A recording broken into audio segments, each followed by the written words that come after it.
This is the Japan most of us recognize, congested and kinetic. But Japan also has a wild side. Beyond its crowded cities, especially in winter, Japan reveals moments of quiet and unexpected beauty. I'm Art Wolf. This is Travels to the Edge.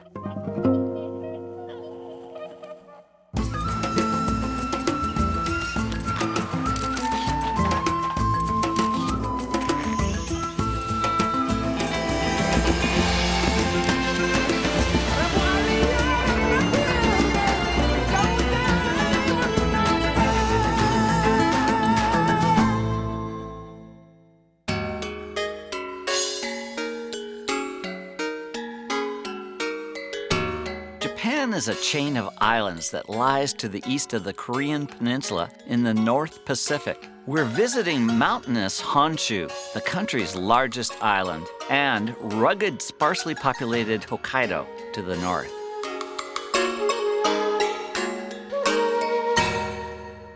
The Japanese have a complex view of nature infused with ancient Shinto and Buddhist beliefs. It's this elusive quality that I'm trying to convey through my lens.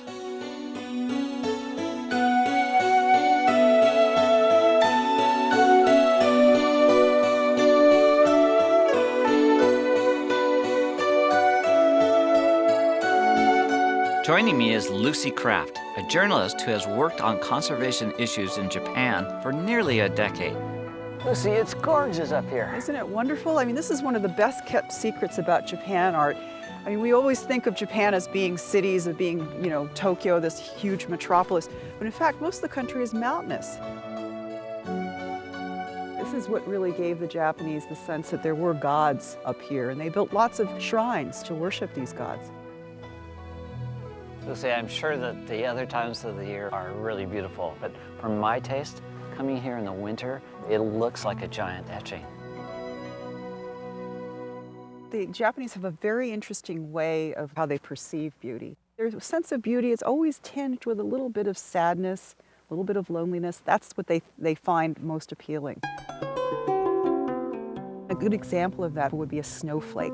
A snowflake is gorgeous in its perfection. It lasts a few seconds, it hits the ground, and then it's gone. So the lesson is that life is transitory.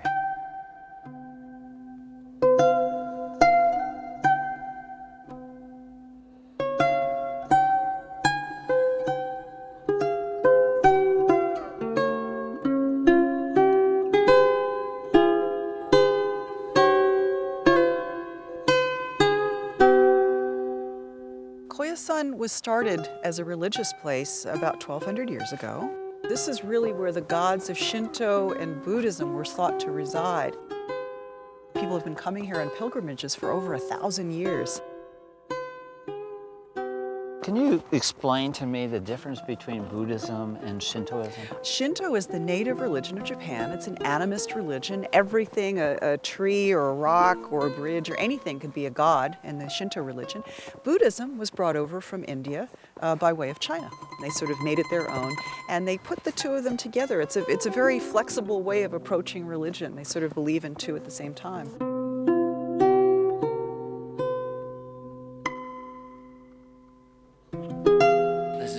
It's snowing, a monk is sweeping the steps to the shrine. It's one of those moments that seems timeless.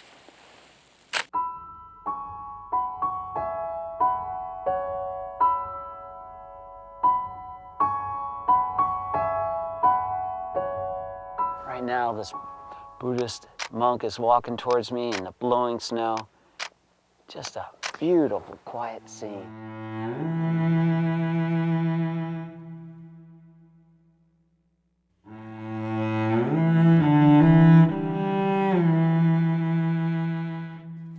The Japanese talk about something called mono no aware. It's this idea that nature is fleeting, people are fleeting, beauty is fleeting, and that's what makes it beautiful. You see this reflected in the temples that we're walking past. These aren't made out of granite or marble, they're made out of wood. This stuff's gonna rot away in a certain period of time. Things are impermanent. Exactly, and the things that are the most beautiful are just fleeting, as man is.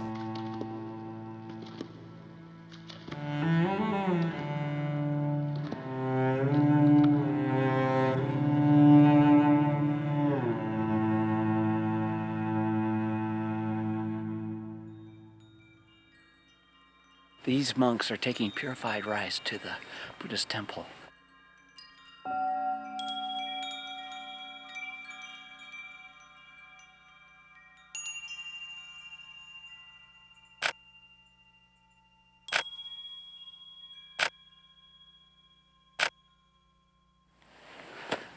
It's wonderful.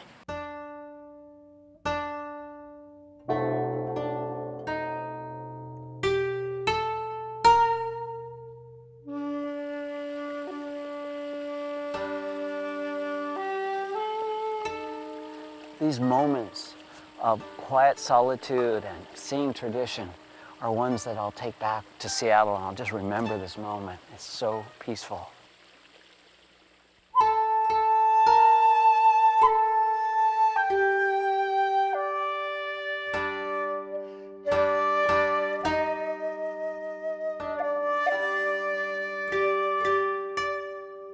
Tradition, atmosphere, peacefulness, it all comes together here at Koyasan.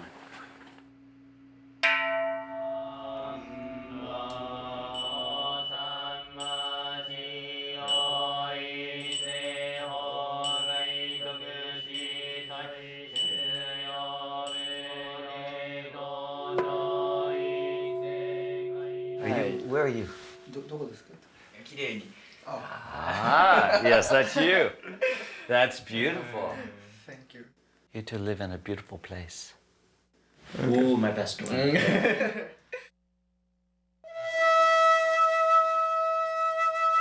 frozen, ethereal beauty of Japan is perhaps most untamed on the northern island of Hokkaido.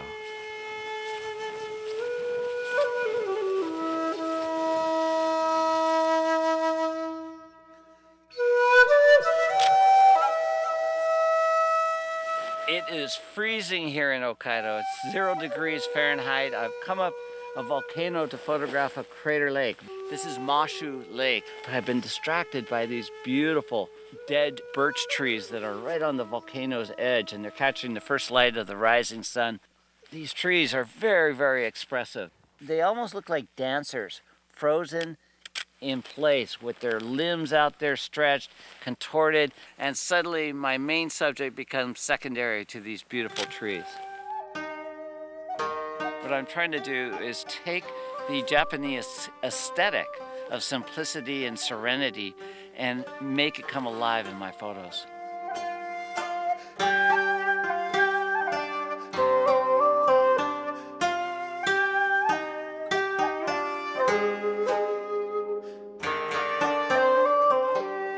Hokkaido is a pretty surprising place. Yeah, it is amazing. It's considered the wilderness of Japan. Was settled a lot later than the rest of Japan. It was originally inhabited only by Aborigines, the Ainu people. It's very sparsely populated. This is where Japanese come when they want to see nature.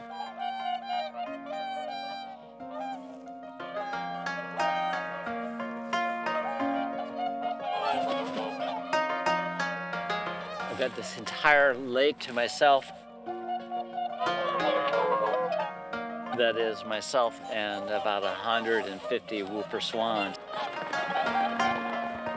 Beautiful, graceful swans that come down the coast of Siberia and winter over here on 홋카이do.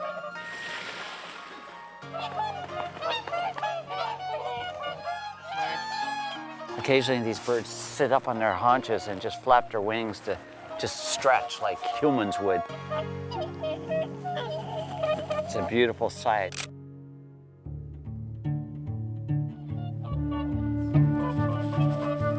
These whoopers have such an elegant shape that they're really revered by many cultures around the world. The Japanese in particular are drawn towards really simple and elegant forms.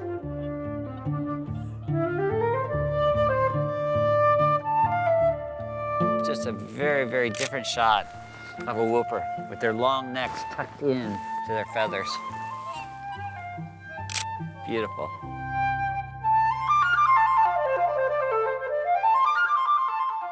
This is the way photography should be.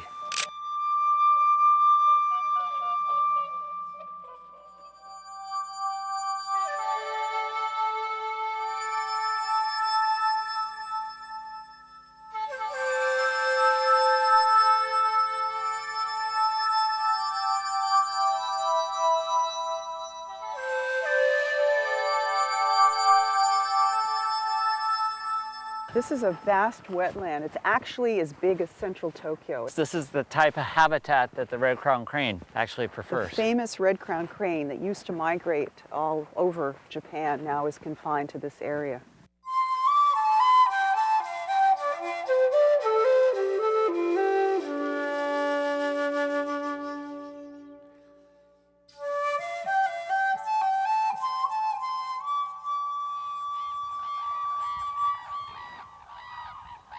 Wow, listen to that. That's beautiful.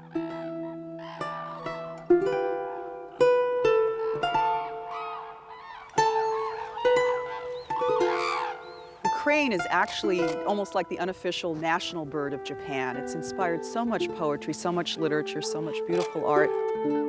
Wedding kimonos traditionally had this bird on the back of them. The crane, because it lives so long, because it mates for life, is a symbol of marital fidelity and long life.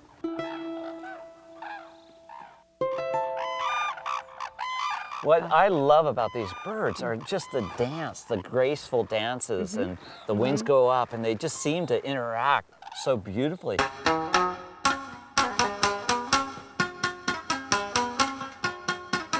Oh, the dancing is so cool.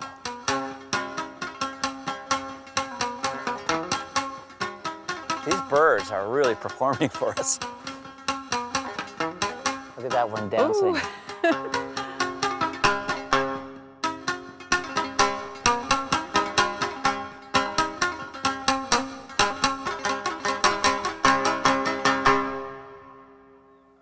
Look at that.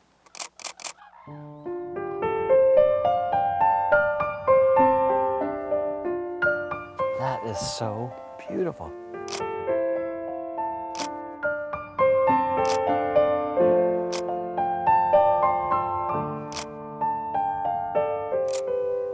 Okay, I am definitely a happy camper right now.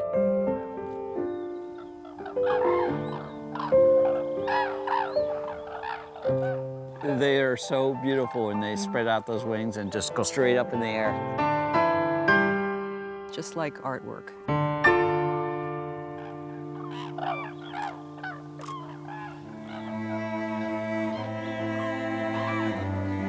When I was here 15 years ago, I didn't see these numbers. I wonder if they've increased since then. Significantly. Just in the 1920s, there were just a few dozen. They thought they were going to lose them forever. We're up to about 1,000 birds now. This is because of feeding. They've had to feed them. Their habitat has shrunk, and they don't have any food. This is a good thing and a bad thing. It's a good thing in that their numbers have increased, but they don't migrate anymore, which is always bad for the gene pool. There's great fear among the bird conservation societies that one fell swoop from a disease would wipe the whole flock out. People often think if you leave nature alone, it will take care of itself. People don't realize that nature is itself artificial. These animals are living in vastly reduced habitats, and they need help if they're going to stay healthy and alive.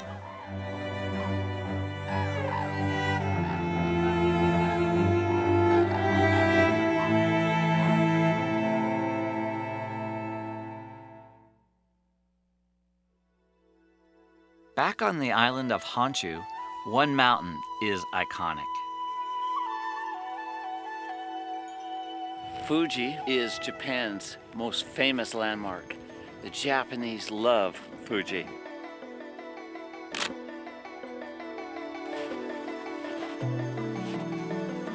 I have found my spot, and it's down in this frozen mud. There's this tiny little pond that's maybe 15 feet across.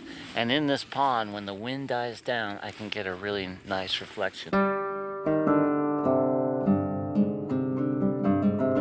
What makes this mountain so famous in my mind is the beautiful symmetry of the summit. The light is happening. Beautiful pink alpenglow, just reaching the summit now.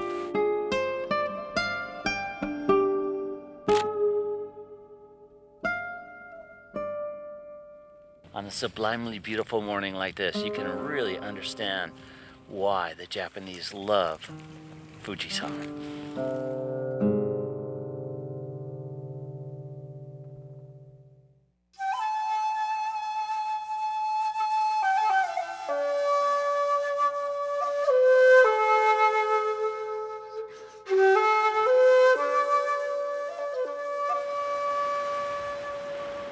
These are snow macaques, or Japanese macaques, also known as snow monkeys. These are adorable macaques that live in the very precipitous mountains of central Japan on Honshu Island. They have been habituated over the years. They're drawn towards the natural hot springs. They're the most northern primate on Earth, and they're the only primate that has learned to bathe. The story of the bathing began back in the 1960s when the young ones, which are naturally curious, got into the hot springs at a lodge down the valley.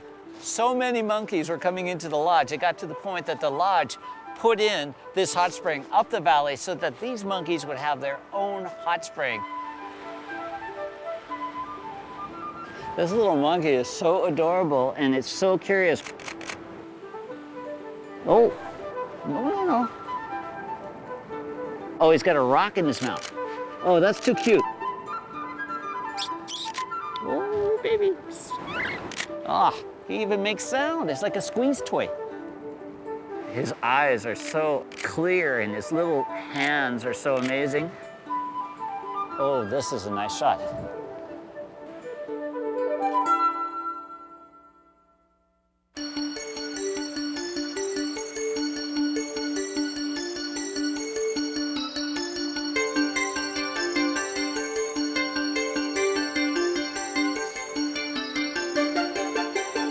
Got great shots of monkeys jumping across this rock. They're coming right over this snow-covered rock. Beautiful shots, getting him in mid-flight. Here goes one right now.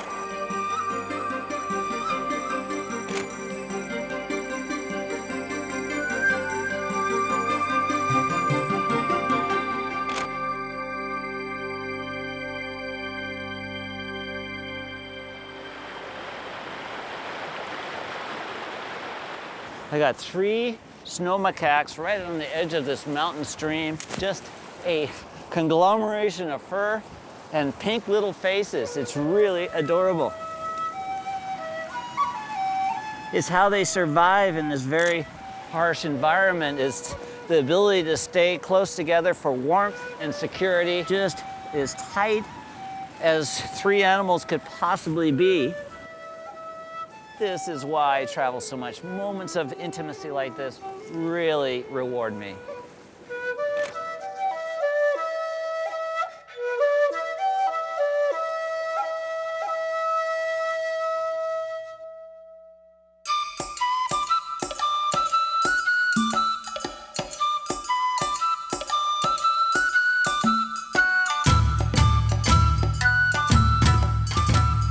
Not only am I getting some great shots, but it's also an excellent opportunity to witness behavior, just to see how these primates interact with one another, the play behavior, the aggression between babies, the scolding.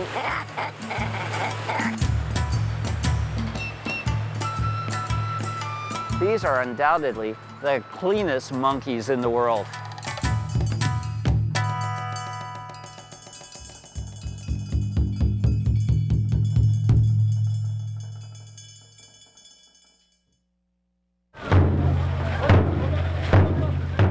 Every winter, on the coldest day of the year, a unique Shinto festival gets underway just before midnight.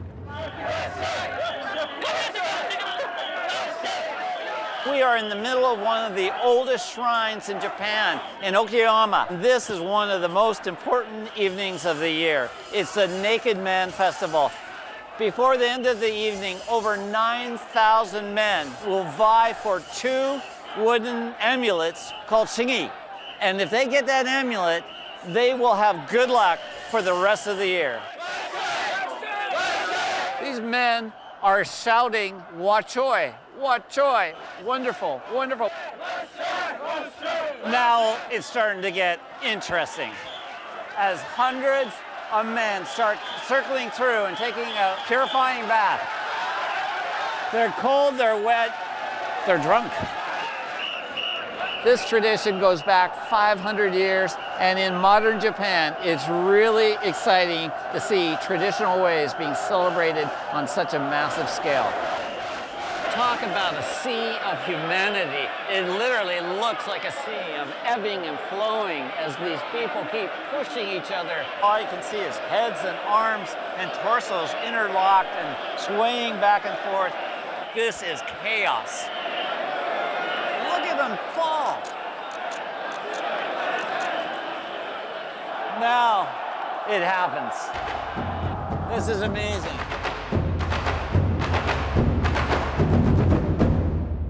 Two very lucky guys in the crowd, and for the rest, there's always next year.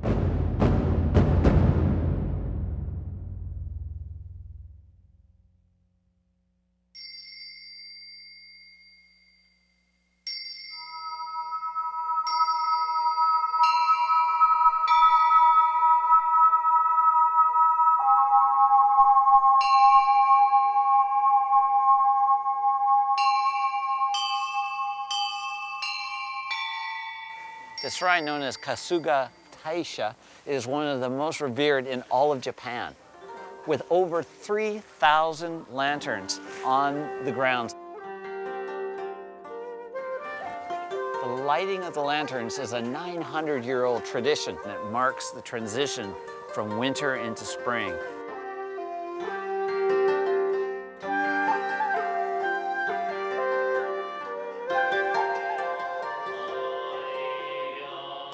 This is the moment where I really feel this tradition. The monks are chanting, the candles are lit, and it's very, very mystical.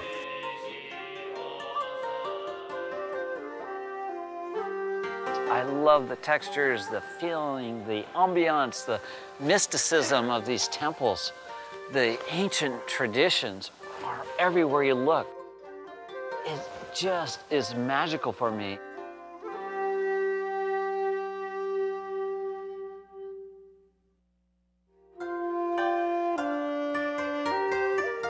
The Japanese know that beauty is fleeting. As a photographer, I can relate to this awareness that things move us with their impermanence. I'm Art Wolf. Join me next time on Travels to the Edge.